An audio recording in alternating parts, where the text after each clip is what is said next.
मुलांनो, तुम्हाला नैसर्गिक संसाधन म्हणजे काय ते माहिती आहे. जमीन किंवा माती हे एक नैसर्गिक संसाधन आहे. जसं हवा आणि पाण्याशिवाय आपल्याला जीवन जगणं अशक्य आहे, तसंच भूमीविना म्हणजे जमिनीशिवाय आपण जगू शकणार नाही. जमीन सर्व सजीवांना राहण्यासाठी उपयुक्त असते. जमिनीवरच सजीवांची वाढ होते. पाणी सर्वसाधारणपणे द्रव अवस्थेत असते. जमीन किंवा माती घनरूपात असते. आपण आजूबाजूला जमीन पाहतो. आपण जमिनीवर उभा असतो. मातीमध्ये झाडे उगवतात. डोंगर, पर्वत, समुद्रकाठ, वाळवंटातील वाळू, नदीचं पात्र, समुद्राचा आणि महासागराचा तळ, येथेही जमीन असते. आपल्या सभोवतालच्या हवेला वातावरण म्हणतात. पृथ्वीवरील पाण्याला जलावरण म्हणतात. आपल्या सभोवतालच्या जमिनीला मृदावरण म्हणतात. मृदा म्हणजे माती. मृदावरण म्हणजे पृथ्वीच्या सर्वात वरचा कडक, घन किंवा घट्ट पृष्ठभाग होय. कवच म्हणजे वरचा कठीण भाग आणि आवरण म्हणजे त्याखालील विविध घटक यांचे मिळून मृदावरण तयार होतं. मृदावरण, मृदावरण, कवच आणि आवरण. कवच, गाभा, आवरण. कवच हा पृथ्वीच्या पृष्ठभागाचा सर्वात वरचा थर आहे. यात माती आणि खडक या दोन्ही गोष्टींचा समावेश आहे. कवचाची जाडी पृष्ठभागापासून पृथ्वीत खोलवर 5 ते 50 किलोमीटर पर्यंत असते. डोंगर आणि पर्वत यांच्यात कवचाची जाडी जास्त असते. समुद्र आणि महासागराखालील कवचाची जाडी त्यापेक्षा कमी असते. या थरातच मातीत पोषक द्रव्ये असतात. त्यांचा वापर करून या थरात वनस्पती वाढतात.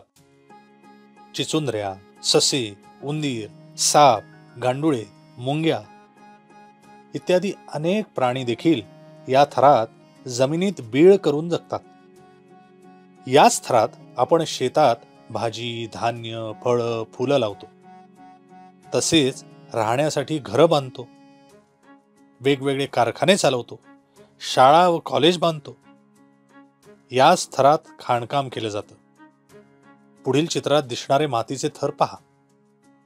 वरच्या थरापासून सुरुवात केल्यास जमिनीवरचे मृदेचे म्हणजे मातीचे थर पुढील प्रमाणे असतात. 1. मृदा. 2. अपरिपक्व मृदा. 3. मूळ खडक.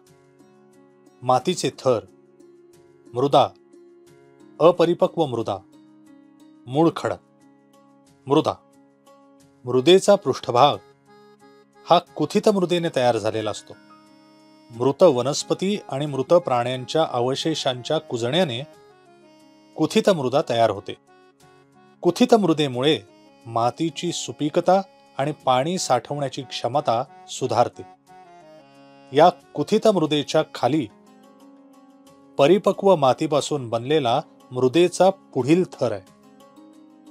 या थरातील मातीमध्ये बारीक वाळूचे कण, दगडांचे लहान तुकडे, सेंद्रिय पदार्थ, सूक्ष्मजीव, कीटक, जंत इत्यादी असतात. अपरिपक्व मृदा. मृदेच्या खाली असलेला हा थर बरेचदा फिकट रंगाचा असतो. त्यात अपरिपक्व म्हणजे पूर्णपणे तयार नसलेली माती असते, ज्यात वाळू, गाळ आणि मातीचे कण भरपूर प्रमाणात असतात. या थरात कुथित मृदा कमी असते, मात्र खनिजे भरपूर प्रमाणात असतात. या मातीच्या थरात काही विशिष्ट वनस्पतींची मुळे शिरतात. या अपरिपक्व मातीच्या खालील थरात तुलनेने लहान खडकाचे तुकडे आणि माती असलेला थर असू शकतो, ज्यापासून मृदेची परिपक्व म्हणजे पूर्ण तयार अशी माती तयार होते.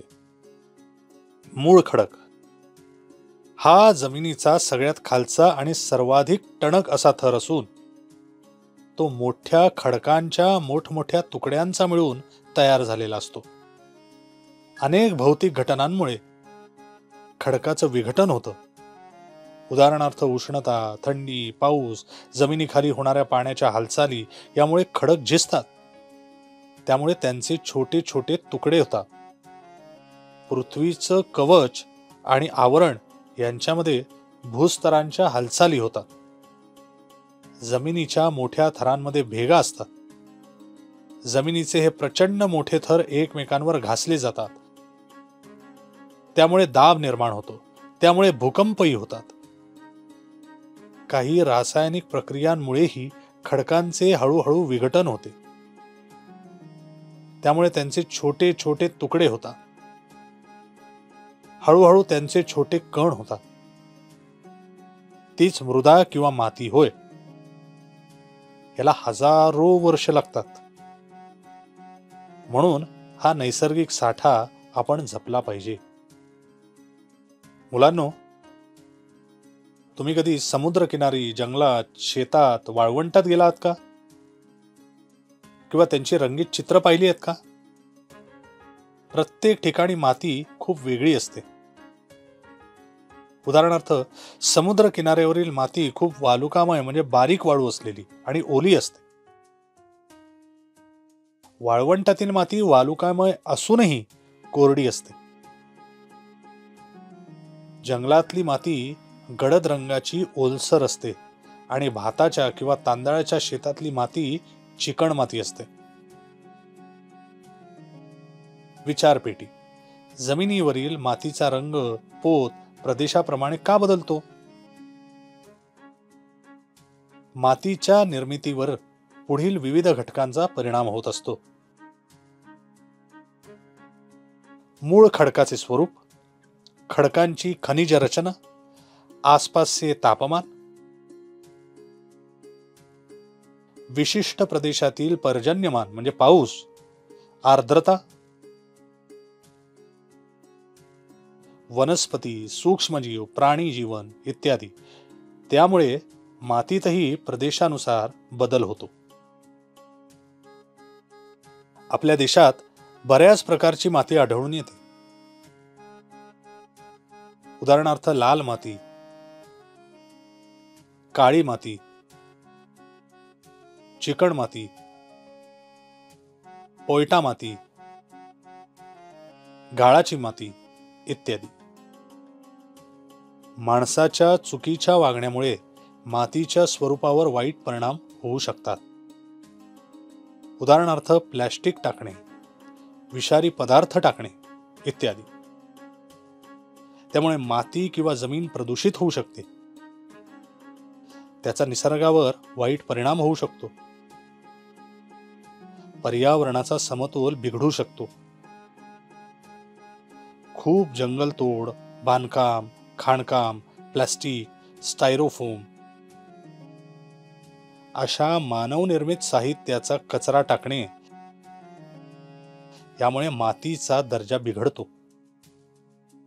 मुसळधार पाऊस, पूर, चक्रीवादळ यांसारख्या नैसर्गिक घटनांमुळे मातीची धूप होते. या सर्वांमुळे आरोग्यावर हानिकारक परिणाम होतो. असं होऊ नये म्हणून आपण जमिनीचं रक्षण करायला पाहिजे. सारांश: वातावरण म्हणजे पृथ्वीच्या पृष्ठभागाभोवती असणाऱ्या विविध वायूंचे आवरण होय. 2. जलावरण म्हणजे पृथ्वीवरील विविध समुद्र, महासागर, नद्या, तळी, हिमनद्या आणि पर्वत शिखरांवरील बर्फ यातील पाणी होय. पृथ्वीचा पृष्ठभाग घनरूप जमिनीचा आहे. तिथे बहुतेक सर्व सजीव राहतात. त्या थराला शिलावरण किंवा मृदावरण म्हणतात. कवच आणि बाह्य आवरण किंवा वरचे आवरण हे शिलावरणाचे 2 प्रमुख स्तर आहेत. मृदावरणाच्या कवचामध्ये दिसून येणारे मृदेचे विविध थर म्हणजे मृदा, अपरिपक्व मृदा आणि मूळ खडक होय. विविध भौतिक आणि रासायनिक बलांमुळे मूळ खडकाचे हजारो वर्षे हळूहळू विघटन होत जाऊन मृदेची निर्मिती होते. सूक्ष्मजीवांच्या माध्यमातून मृत प्राणी आणि वनस्पती यांच्या अवशेषांच्या कुजण्याने कुथित मृदा तयार होते. मृदेची सकसता आणि पाणी धरून ठेवण्याची क्षमता कुथित मृदेमुळे वाढते. जमिनीच्या प्रदूषणामुळे जमिनीचा कस कमी होतो. जमिनीची धूप, जंगलतोड, बांधकाम, रासायनिक खते आणि कीटकनाशकांचा अनियंत्रित वापर करून केलेली शेती, मोठ्या प्रमाणात खाणकाम, प्लास्टिक कचरा यामुळे जमिनीचे प्रदूषण होते. स्वाध्याय. प्रश्नोत्तरे लिहा.